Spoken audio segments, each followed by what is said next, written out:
Muito se falam das cores no nosso mês, né? Nós temos setembro amarelo, outubro rosa, dezembro vermelho, novembro azul e janeiro branco. Mas vocês sabem por que janeiro é branco? Querem saber um pouquinho? Vamos falar agora com a psicóloga Camila Rabuski, por favor. Venha chegando, Camila. Muito obrigado pela presença. De nada.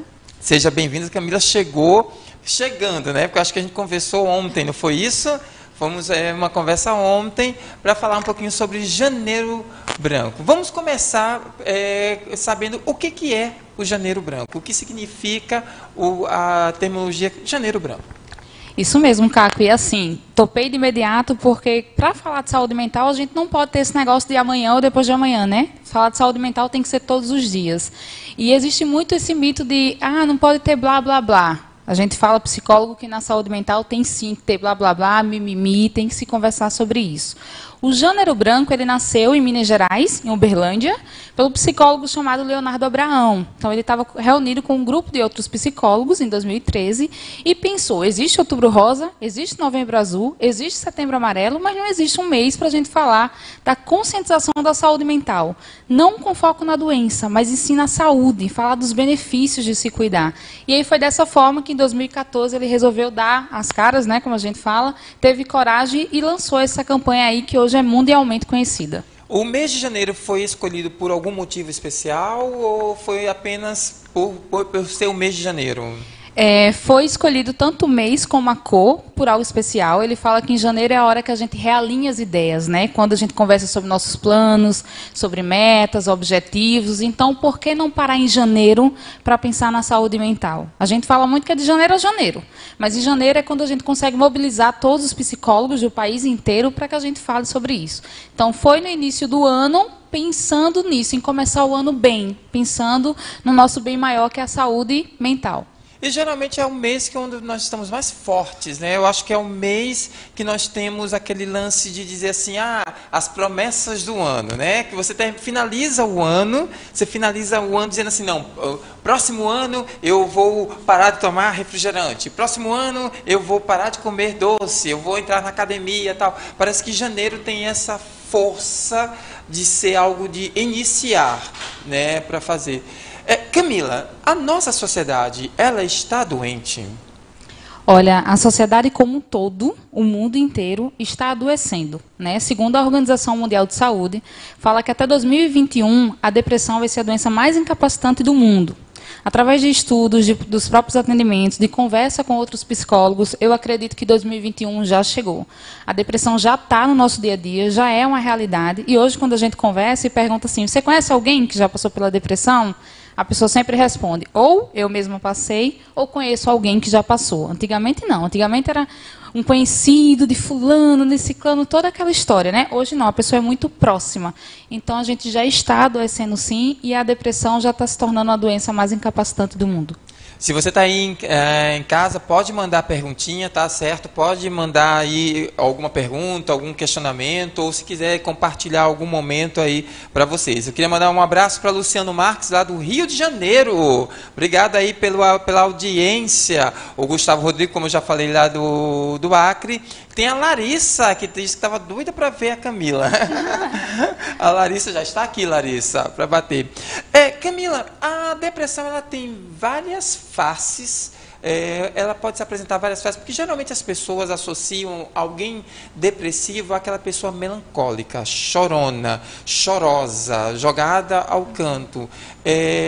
Eu estou perguntando porque a minha foi de maneira diferente. Eu sorria, eu brincava. Tirava fotos, né? E Caco, não sabia que eu estava com depressão. Eu precisei adoecer fisicamente para poder compreender isso. É fácil ver isso? É uma face da depressão?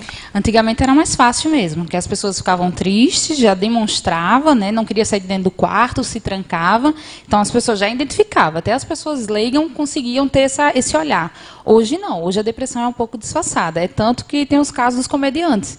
A maioria está lá rindo, fazendo show na frente das câmeras, fazendo piadas, mas por trás está adoecido, precisando de cuidados, demora a identificar e muitas vezes, é um número muito alto, leva ao suicídio nesse caso aí dos comediantes. Então hoje a depressão também pode ser disfarçada. A tecnologia, esse mundo virtual, esse mundo imediatista que nós estamos tendo agora, né? Tá tudo muito rápido, tá tudo muito para ontem.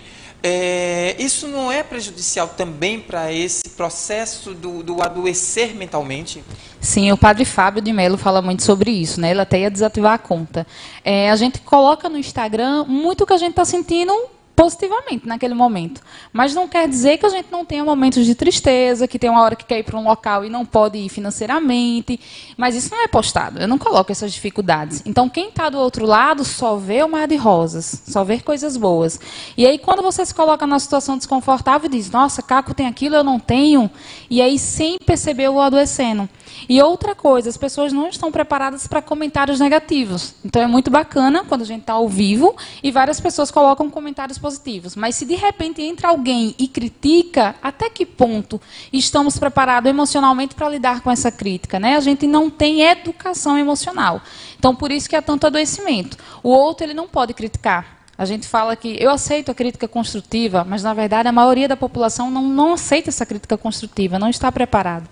É bem complicado. Nós fazemos muito assim, o corpo vai adoecer, vamos trabalhar o corpo, vou exercitar o corpo para que ele não adoeça, eu vou exercitar, vou para a academia, vou fazer dança, vou mudar a alimentação e tal. Mas para cuidar da mente, para cuidar para que eu não perca esse equilíbrio, de entender que a pessoa que está falando ali, ela está dizendo a opinião dela. Não é? Pô, talvez ela não tenha dito de uma maneira correta ou uma maneira amena, mas é a opinião da pessoa. Como fazer? Como eu posso cuidar para que minha mente não adoeça? O que você trouxe, Caco, é muito importante, porque o nosso corpo físico, ele demonstra. Então, se eu me machuco, aparece lá o machucado, o sangue. Se eu tenho algum problema renal, aparece a dor, e aí eu vou no hospital. Mas a mente é muito disfarçada, né? A gente sente, muitas vezes sabe que está doente, mas quando eu vou desabafar com um colega, ele diz, isso é frescura. Menino, vai procurar uma lavagem de roupa. E aí vem esses mitos. E aí a pessoa ela se retrai e não procura os cuidados. E são coisas básicas que a gente precisa para ter esse cuidado emocional mesmo. É ler um bom livro, é escutar uma boa música, é ter qualidade de vida, é ir na praia e caminhar, não só pensando no corpo, mas também na mente, em curtir aquele ambiente. E se você percebe que tem algo a mais, uma tristeza que está ali passando da conta, aí sim procurar a ajuda de um profissional, ir no psicólogo, dependendo do caso, procurar o psiquiatra. É muito importante ter esse discernimento, né? Tem casos que são da psicologia, tem casos que são da psiquiatria. O brasileiro ele é mais suscetível a adoecer mentalmente a esse processo do que pessoas de outros países? Deixa eu te fazer essa pergunta. Eu estava vendo um vídeo essa semana com uma pessoa que faz um vídeo viajando. Ele morou nos Estados Unidos, ele disse, lá os americanos, quando não querem alguma coisa, são taxativos. Não quero sair com você, não quero você na minha casa. É simples, nós nunca falamos não. Por que o não é tão difícil? É por dizer um não, é por isso que o brasileiro adoece mais? É o medo da rejeição, né? Se eu falo não, ele não vai gostar mais de mim. E aí existe isso inconscientemente na cultura já. Mas o Brasil ele não é o país mais adoecido, né? A gente está num ranking aí, passa dos 100. Só que hoje o Brasil está aumentando o número de suicídio. Então, em outros países está descendo esse número e no Brasil está aumentando. Dizer não, sim, traz problemas psicológicos, mas não é a única causa. A gente fala que a depressão são multifatores, né? Existe todo um contexto para chegar ao adoecimento. Nunca é um motivo só. É vários motivos que se englobam e faz a pessoa ter aquela doença. Então vamos lá. O Gustavo Rodrigo está dizendo assim, como esse sintoma se manifesta no corpo? Ele vem para o corpo também, mas primeiro é realmente na mente, mas o corpo é exatamente a tristeza profunda, começa a dar dor em algumas pessoas, dor no estômago, muita dor de cabeça. Existe essa coisa do físico também, mas os sintomas emocionais geralmente são disfarçados e são psicológicos. Eu não tenho mais vontade de sair, eu não tenho vontade de ver meus colegas, se eu tenho um relacionamento, eu tenho vontade de terminar esse relacionamento, eu não quero conversar, e dependendo dos casos, começa a falta de vaidade. Não quero mais tomar banho, não quero cuidar dos meus cabelos, eu não quero mais fazer uma unha, e aí vai para esse lado mesmo da vaidade. É incrível, você está falando, estou vendo um retrato, já eu falo. O Gustavo continua perguntando, Camila, ele diz assim, quais os sintomas, poderia informar quais tipos de sintomas para ansiedade? Aí eu vou complementar a pergunta do Gustavo. A ansiedade, ela é um fator que prevê essa questão da depressão? Ela é um anúncio que possa vir uma depressão? Ou ansiedade e depressão, elas caminham separados? A ansiedade e a depressão são duas coisas diferentes. Em uma hora elas podem encontrar o mesmo caminho, mas a ansiedade é o excesso de futuro. O que é que eu vou fazer daqui a pouco? Então eu estou aqui pensando já o que é que eu vou fazer, e aí começa a incomodar o meu corpo, um tremor, isso é ansiedade. O excesso dela vira uma patologia. A depressão é o excesso do passado. Eu estou sempre lá atrás, preocupada com o que aconteceu, com a vida que eu tinha, aquela questão bem nostálgica. Então, ansiedade, excesso de futuro. Depressão, excesso de passado. Eu posso ter uma depressão, Camila, colocando no sentido de desenvolver a depressão devido a uma situação inusitada, um assalto, um furto, um acidente, uma perda muito rápida, muito repentina de alguém? Tudo isso são fatores de risco para a depressão. Então, a opção sexual, a morte de um ente querido, um assalto, uma briga onde você não esperava que o outro fosse ser tão agressivo. Tudo isso são fatores de risco que levam à depressão. A gente fala muito, eu fiquei muito espantado, fiquei muito assustado, que eu vi que aumentou muito o número de tentativas de assassinato, não foram assassinatos, tá, gente? Foram tentativas de homicídio contra mulheres entre o período do Natal e o Réveillon. Certo? Isso eu estava vendo, saiu no UOL, na Folha, certo? Surgindo por aí. Um beijo, Daci, muito obrigado pela presença no programa. E aí a minha pergunta mais no nosso ranking aqui do Brasil, as mulheres elas estão mesmo à frente, porque o pessoal diz assim, não, mas quando você está com a rejeição do seu corpo, os homossexuais, as pessoas que estão fora do peso e tal, mas a mulher ela tem essa tendência, esse risco maior devido a essa pressão que ela passa num relacionamento atualmente? Sim, sim, as mulheres elas sofrem mais com isso, inclusive as tentativas de suicídio é mais entre números de mulheres, né? O homem ele consegue mais, porque os meios que ele usa são mais letais, mas a mulher ela tenta mais. Há o multipapel. Eu sou dona de casa, sou mãe de família, eu tenho que dar conta de marido, eu tenho que dar conta de trabalho, então existe todo um contexto. E na hora do pega para capar, existe muita diferença mesmo, né? O homem, ele tem, entre aspas, aí, ele está mais tranquilo dentro da área de atuação. Ele se preocupa com o trabalho, mas a mulher tem que se preocupar com o trabalho, e com a casa, e com os filhos. Então, ela está mais sobrecarregada. E a violência contra a mulher é um número que tem aumentado muito, e aí esses relacionamentos abusivos também fazem com que a mulher adoeça. E, às vezes, chegue ao suicídio também.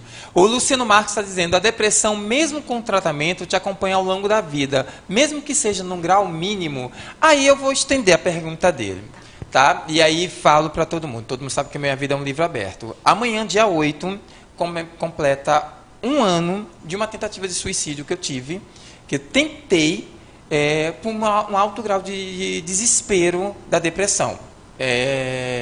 Foi um ano de 2018 muito difícil, que culminou com isso. Hoje eu convivo diretamente e a minha psicóloga ela disse, fale que você tem, fale o que você sente. Eu já falo pelos cotovelos. Então, assim, ela vai acompanhar a vida toda ou eu posso olhar para trás e dizer assim, estou curado? Quem tem depressão uma vez merece cuidados aí para o resto da vida. Mas não quer dizer que você vai viver como uma pessoa que precisa de medicamentos, que precisa de um cuidado excessivo, mas precisa sim de um olhar diferenciado. Existe coisas que possam voltar a ser gatilhos. Isso, existe coisa que pode voltar a ser gatilho e você cair de novo na depressão. É como se fosse até um vício, né? A questão do alcoolismo. Só consegue parar, mas tem uma hora que dependendo cai novamente.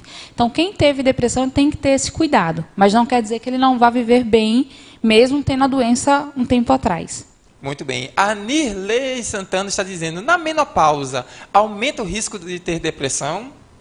Na verdade, não é a menopausa em si. A menopausa ela tem vários contextos, né, que traz aí a mudança hormonal, mas é o estado da mulher. A idade, a vida que está tendo, os filhos que saem de casa. É o que eu disse para vocês, a depressão ele não é um fator, não existe uma única causa, é um conjunto.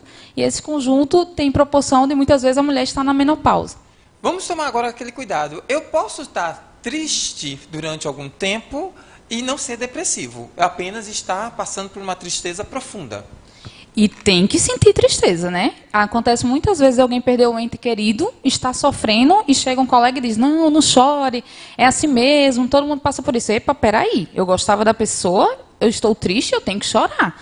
Então, o sofrimento, ele é saudável. Agora, se passa muito tempo, você está muito tempo nessa tristeza, aí tem que procurar uma ajuda profissional.